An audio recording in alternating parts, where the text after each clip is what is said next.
నమస్కారం అండి. నిజంగా ఈరోజు చూస్తే ఒక మహిళగా ప్రతి ఒక్కరూ కూడా అంటే ఏంటిది అంటే ఎవరినైనా కూడా ఎదిరించే ధైర్యం ఉన్నటువంటి మహిళ తన కడుపున పుట్టిన బిడ్డల జోలికి వస్తే అది చిన్న కోడైనా సరే రివర్స్ అవుతుంది. అలాంటిది చిన్న చిన్న వాటి కోసం చిన్న చిన్న క్షణికావేశాల కోసం పిల్లల్ని కడతేరుస్తున్న ఘటనలు మనం చూస్తున్నాం.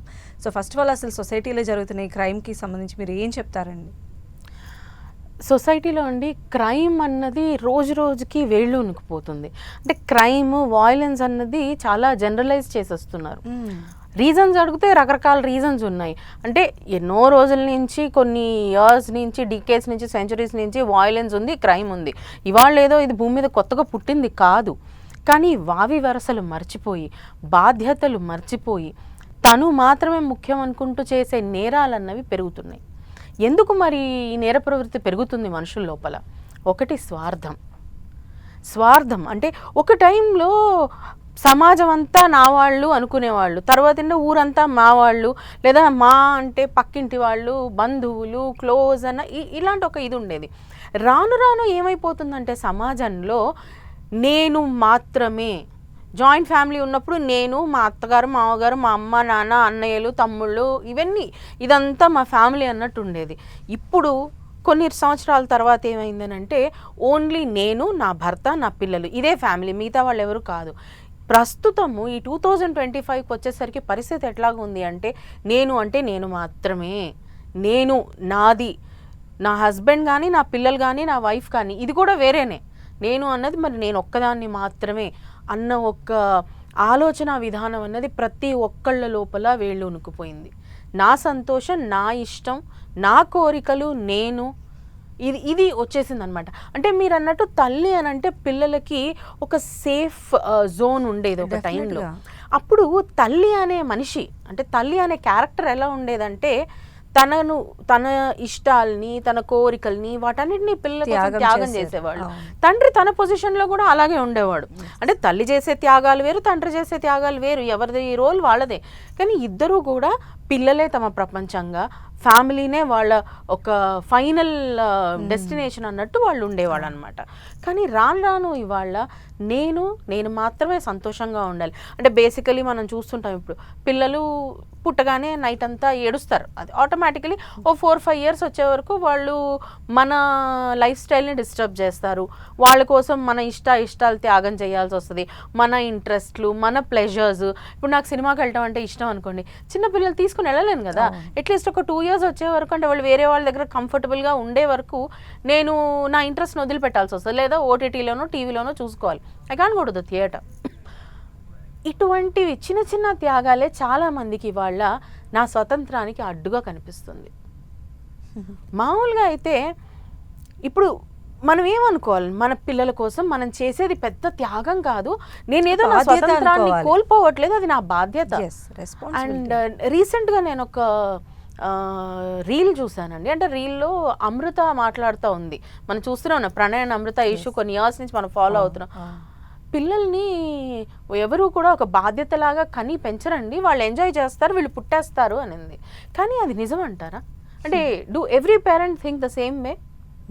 అంటే మనిషి లోపల వస్తున్న ఆలోచన విధానంలో వస్తున్న డిఫరెన్స్. ఒక టైంలో అసలు అది ఆలోచించడానికి కూడా మనం వెనకాడేవాళ్ళం, ఇవాళ వాళ్ళు మాట్లాడేస్తున్నారు. అండ్ రీసెంట్గా అలహాబాదియా ఇష్యూ వచ్చింది. నాకు మీ పేరెంట్స్ని కనుక నువ్వు ఇంటిమేట్ మూమెంట్స్లో చూసుంటే కనుక ఇగ్నోర్ చేస్తావా, వెళ్ళి వాళ్ళని డిస్టర్బ్ చేస్తావా అని అడిగారు. They thought it is a joke. అంటే మనిషి యొక్క మారుతున్న ఆలోచన విధానాలు, నేను, నాది, ఇది మాట్లాడాలి, ఇది మాట్లాడకూడదు, ఇట్లాంటివన్నీ వెళ్ళిపోతున్నాయి. మరి ఇటువంటి టైంలో చేసుకున్న భార్య కానీ భర్త కానీ నచ్చలేదు నాకు, ఆర్ పెళ్ళి అయిన తర్వాత ఇంకొక మనిషి నాకు ఎక్కువగా నచ్చేశాడు, అప్పుడు ఏంటి మరి నేనేం చెయ్యాలి? కొన్ని సంవత్సరాల క్రితం వరకు, అంటే మేబీ ఒక 10 years బ్యాక్ వరకు కూడా ఏంటంటే అసలు అటువంటి ఆలోచనలు వచ్చేది కాదు. ముందు మన మదర్ వాళ్ళు ఉన్న ఏజ్లో అయితే ఆ ఆలోచనలు వచ్చాయి కదా, ఏదో పెళ్లి చేసుకున్నాం, మంచో చెడో, this is my man, this is my wife. భర్త భార్య ఎవరి ప్లేస్లో వాళ్ళు భరించుకున్నారు. మేబీ ఒక్కొక్కసారి భార్య సరిగ్గా లేకపోతే maybe they divorced or marry రెండో పెళ్లి చేసుకునే ఛాన్సెస్ ఉన్నాయి, కానీ చాలా తక్కువ.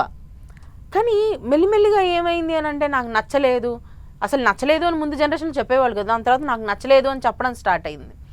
ఇప్పుడు ఏంటంటే నాకు నచ్చలేదు, మరి నేనేం చెయ్యాలి, నాకు వద్దు, నేను డివోర్స్ తీసేసుకుంటాను, దట్ ఈస్ బెటర్. కానీ కొన్ని చోట్లలో ఏంటి అంటే ఫ్యామిలీకి భయపడతారు.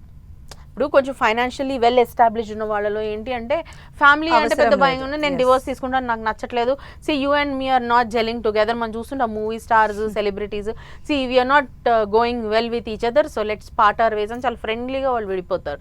వాళ్ళ పేరెంట్స్ కానీ వీళ్ళ ఇన్లాస్ కానీ ఏం ఇన్వాల్వ్మెంట్ ఉండదు. So it's easy for them. వేరే వాళ్ళు నచ్చంగానే see you know we're not gelling together, ఇంకో వాళ్ళు జెల్ అవుతున్నాను వెళ్ళిపోతారు. కానీ ఎలా ఫైనాన్షియల్ స్టేటసెస్ అనేది తగ్గుతుంటాయో, డిపెండెన్సీ పెరుగుతుంటుందో, ఫ్యామిలీ ఇన్వాల్వ్మెంట్ అన్నది పెరుగుతుంటుంది. సో ఆ టైంలో అమ్మ నేను విడాకులు ఇస్తానంటే మా పేరెంట్స్ ఏమంటారు, 3 పిల్లల్ని పెట్టుకుని విడాకులు ఇచ్చి ఇంకొకరిని పెళ్లి చేసుకుంటా అంటే మా పేరెంట్స్ ఏమంటారు, మా చుట్టూ ఉన్న వాళ్ళు ఏమంటారు, సమాజంలో నేను చెడవుతానేమో, ఇవన్నీ ఆలోచన వస్తుందన్నమాట. ఆలోచన వచ్చిన టైంలో హింసని బాగా చూసి నాకు ఏ ఇబ్బంది రాకుండా ఉండాలంటే నేనేం చేయాలి, నాకెవరు అడ్డు, ఈ పిల్లలు నాకు అడ్డు, అందుకని చెప్పేసి ఈ పిల్లల్ని నేను అడ్డు తొలగించుకుంటే నాకు అసలు అడ్డే ఉండదు కదా. పిల్లలు వెళ్ళిపోతే నాకేం బాధ్యత లేదు. హస్బెండ్కి నేను డివోర్స్ ఇచ్చినా కూడా పిల్లలు మదర్ కస్టడీలోనే ఉంటారు, ఎందుకంటే న్యాచురల్ గార్డియన్ కాబట్టి. వీళ్ళు నాకు అడ్డు, నా కొత్తకి ఎప్పుడైతే బాయ్ ఫ్రెండ్ నచ్చాడో వాడికి పిల్లలు అడ్డు, నాకు నా సంతోషానికి వీళ్ళు అడ్డు, కాబట్టి ఏం చేస్తాను, వీళ్ళని నేను న్యూట్రలైజ్ చేసేస్తాను. అంటే ఎక్కడ తల్లికి పిల్లలకు ఉండాల్సిన బాండింగ్ లేదు. ఎందుకు, తల్లి అనే క్యారెక్టర్ స్వార్థంలోకి వెళ్ళిపోయింది. బాధ్యతలోంచి స్వార్థం అనే ఒక change of behaviour and change of thought process వచ్చింది. అది ఎక్కడో ఒకళ్ళ దగ్గర ఉండేది ఎప్పటి నుంచో కూడా, కానీ ఇప్పుడు చాలా జనరలైజ్ అయిపోతుంది సమాజంలో.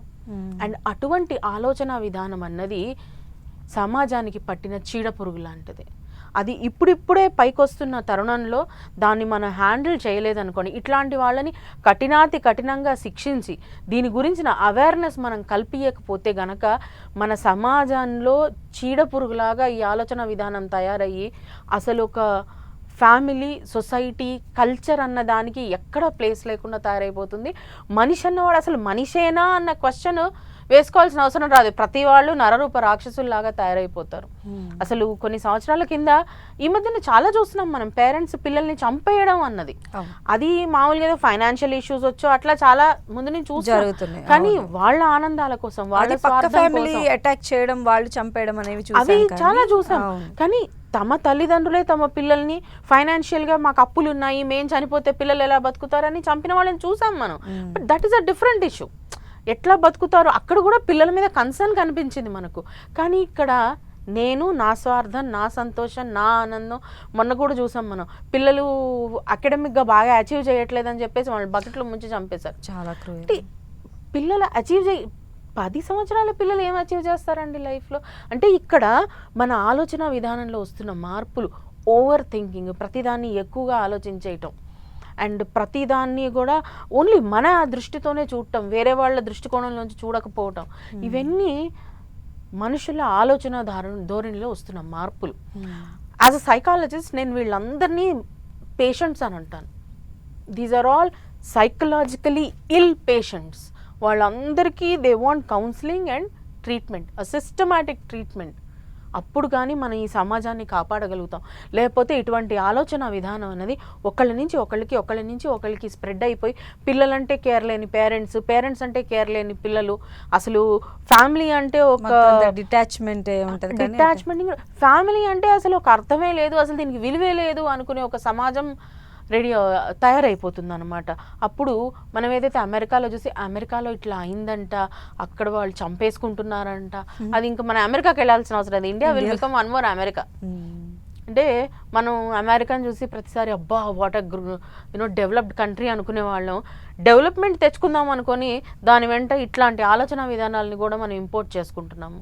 So as a psychologist I would say, ఈ ఆలోచన విధానం ఏదైతే ఉందో, నేను మాత్రమే, అసలు నా చుట్టుపక్కల ఉన్న వాళ్ళకి, నా ఫ్యామిలీకి అసలు ఎవరి ఆలోచనలకి కానీ ఎవరి అభిప్రాయాలను కానీ విలువ లేదు అన్నటువంటి ధోరణిని మనం పిల్లల దగ్గర నుంచే నిర్మూలించాలి. చిన్న పిల్లలకి we have to start telling them that family means all of us.